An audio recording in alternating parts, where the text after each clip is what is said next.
जंगलમાં રહજે આમ आदिवासी जंगल रखवाला रे।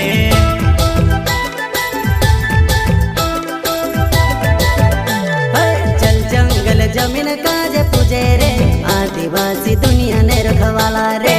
बाप देव खतरी काज पूजे रे आदिवासी सबसे निराला रे।